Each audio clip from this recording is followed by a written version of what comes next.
So today I'm going to do a homeschool video about our morning time. And today we had some time, and so we did it. We don't do morning time every day. I wish we did, and we might be able to in the near future. But at least for our catechism stuff, we talk about catechism stuff all day. We talk about Mary. We pray all day. We stop at 3 o'clock to pray the chaplet sometimes, or at least acknowledge 3 o'clock hour. My alarm always goes off at 6 o'clock. So it's not like God, and I have relevant radio on, usually on my Alexa, like most of the time. So it is not like God is not present and talked about a lot. There are other things I also cover in our morning basket besides religion, and so I will show you those now. I'll just kind of take you through what we did this morning that worked out really well. So the first thing we did is we are working our way through Paddle to the Sea. Now this is considered geography, and it's about a little boy who carves a boat. Look at this, you guys, my cat eats everything. He's so oral, he's like a dog. But he creates this little Native American in a canoe, and he wants to send him, he puts him up on some ice, and the ice melts and takes him from Canada through the Great Lakes and out to the Atlantic Ocean. And so it's about the boats, this little canoe's kind of journey.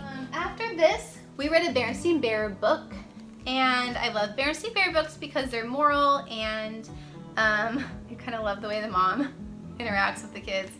And so anyway, I asked my son to choose one, so I gave him some power, and I asked him to pick out which one he wanted, and we all sat down and read this, and of course it's a great conversation starter. The kids love Berenstain Bears too. And the third thing we did is we read from Once Upon a Saint. Now, we went to Mass this morning, so I was like, okay, we're not going to do like a Bible story, or we're not going to do anything religious, but it is a feast day of Saint. Okay, I can't say his name because I forgot it already, and I don't have my phone. Well, my phone's recording. So, but it is a feast day of one of the doctors of our church. But Father did mention that at church, and I didn't have a single saint book that had this guy in it, which is a bummer. So instead, I just randomly picked a story from Once Upon a Saint, and this is usually how I use most of our catechism stuff. I randomly open to a page, and that's what we learn about. I will link my video that has all of my catechism recommendations in it, so that you guys can check out like my whole array of catechism books, and they're great additions to just throw in your morning basket and pick one a day just to read out of. After that, we pulled out Old Mother Goose and we read a poem. Now, the way I do Mother Goose is this is our memory work. Typically, I will figure out which poem, which rhyme we are learning, and we will memorize it and repeat it every day of the week, and then on Fridays they have to perform it for me. So they must stand with their hands behind their back or at their side and announce the title and say it, as if you're talking to an audience, and that's the way they get a little bit of public speaking in. And I know they know it for real, and they, it's funny because they get nervous even doing it in front of me, so it's good. And because it's just good, it's a good habit to foster. I think we all get afraid of public speaking, at least I do. There's been some kind of study out there that if children under 4 have a certain number of nursery rhymes memorized, they're more likely to have success in their later literacy skills. And so, of course, I heard this first when my daughter was already 4 and she hadn't memorized the requisite number of Mother Goose rhymes. I've been much more diligent with my son in just using nursery rhymes with him. I think they're very important. They're an awesome way to build memory work and to just introduce language. This book from Usborne has been amazing. There are, 8 or 10 nursery rhymes in here. They're about 4 lines each, and my son could tell you every single rhyme in here just from reading it. I don't quiz my kids. With morning basket, they know they need to repeat it back to me, but with this one, we just read it, and he already has way beyond the requisite poems read, memorized. So Mother Goose is amazing, and definitely poetry is definitely a part of something in our morning basket. So speaking of poetry, the next thing we did was we read a little more of an advanced poetry reading from A Child's Garden of Verses. Now, if you are all in the Charlotte Mason world, you I'm sure have come across A Child's Garden of Verses by Robert Louis Stevenson. It's kind of one of those must-have books that you hear about over and over again.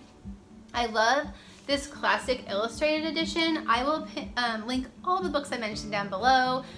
so that you guys can check them out for yourself. There's this one, and there's also one by this author.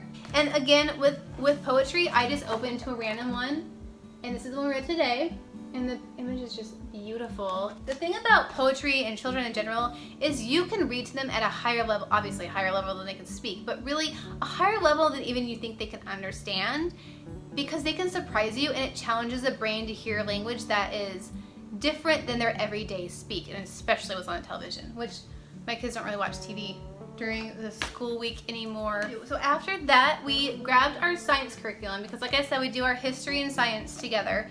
And even though this is technically the second grade book, I just do them together. I don't ask my son to memorize anything. I don't test my kids, but well, I'll ask Chloe comprehension questions.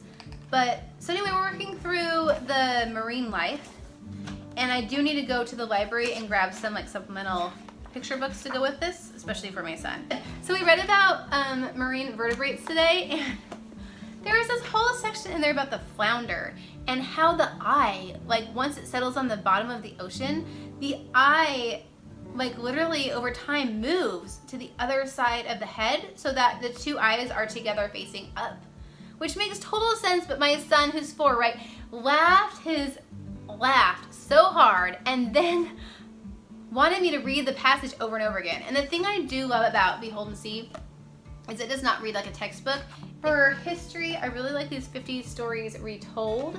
They are 50 famous stories. Here's how Napoleon crossed the Alps. And I'll just show you, it's not a lot of words, and it's written well. It just kind of gives little snippets of history without having, again, a textbook. This is the Fairy Tales and Fables. I like this book. This is by the Gyo Fujikawa. And the pictures are beautiful, and the stories are actually fairly, you can read them. They're great for like before bed, or if you just want to get like a short story in your morning time. Just as Mother Goose and Nursery Rhymes are so critical for your developing reader, so are fairy tales. They teach morality, they teach, they make you think, and they're amazing. We were doing French for a while together, and I think I'm going to start Chloe on Rosetta Stone, but I'm still going to pull back in some French vocab because my son was actually really good at it. Their language windows open at this early age, and if you can get some early French or Spanish or whatever language you want to emphasize into them, it's a good thing. So, oh, and I also do teach prayers in morning time. So if I want, like right now, I'm trying to teach them the St. Michael, the Archangel prayer, because we pray it at church every week. So I think that is it for morning time. If I have not answered your questions about morning time, let me know. We do morning time sometimes, and there are ways to add things such as art appreciation, composer appreciation, but morning time to me is about a 30-minute, let's do anything that we can do together, and let's make it fun, let's make it enjoyable, let's talk about beauty, goodness, and truth. I hope this was helpful. If you have any extra questions about homeschooling or morning time in particular, put them down in the comments below. If you practice morning time or morning basket or circle time, let me know what you include. If you include similar things, if you include different activities, I would love to know. There is such a temptation to squeeze everything into morning time. Morning time can be so rich. Now, a couple extra like bonus things I want to talk about, because I've been asked about curriculum stuff for catechism stuff, and I do have I have a whole video that I already mentioned, but I also want to talk about a couple things I haven't mentioned on camera before. So for my son, there are a lot of amazing catechism board books for like little ones, and one I found recently was I Know Jesus. And catechism to me is just anything that has to do with God. Okay, so this is by Matthew Kelly. I'll link it below. But it just creates this relationship with Jesus that is really cool, and it just, everything is I know Jesus, he's my friend. This is the way I talk to my children. You know, when we go to mass, I go, oh gosh, you guys, Jesus is here, or I saw Jesus today when I went to adoration the other day.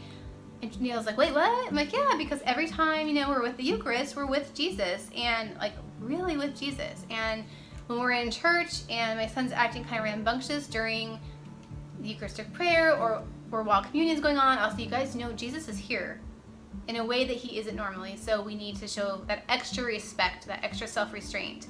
But I just talk to my kids about God and Jesus a lot throughout the day. It's not a one time and then like everything is couched in our faith. And then the other book that I like, that I just love, is Prayer for a Child. And this book is just a Christian book, so you don't have to be Catholic to read it. No. Well, this one has a crucifix in it, but you don't have to be Catholic to read this one either. But Prayer for a Child is just beautiful, kind of almost like old-timey book. I'll show you the parts that I just love. It's this little child, and she's, before bed, she's praying, and she's saying, bless this milk and bless this bread. Bless the soft and waiting bed. So the ones I love this one. Bless these hands who never tire in their loving care of me. And then bless my mother and my father and keep us close to one another. I mean, these are just such sweet sentiments. You pray for all the other children far and near. Keep them safe and free from fear. It's just such a sweet book. It's definitely outward thinking. And then the other thing I wanted to talk about, I don't know, I cannot remember if I've talked about this before. I filmed it, but I don't know if I ever actually put it up. So for Easter, my kids got these St. Joseph picture books. And they're little and they pack a punch. So here is like scriptural rosary for children, and this goes through all the mysteries. There are here's one for going to confession that we'll pull out as Chloe's learning about that next spring. Here's one on God the Father. They're so rich and full of information. You could really study these as an adult and get a very good, strong foundation on the faith, just from reading these little snippets. And these authors are the same authors that I talked about that are the authors of the picture Bibles I have in that video. And this is Laura from What Laura Likes, and I'll talk to you guys later. Thanks for watching. Bye.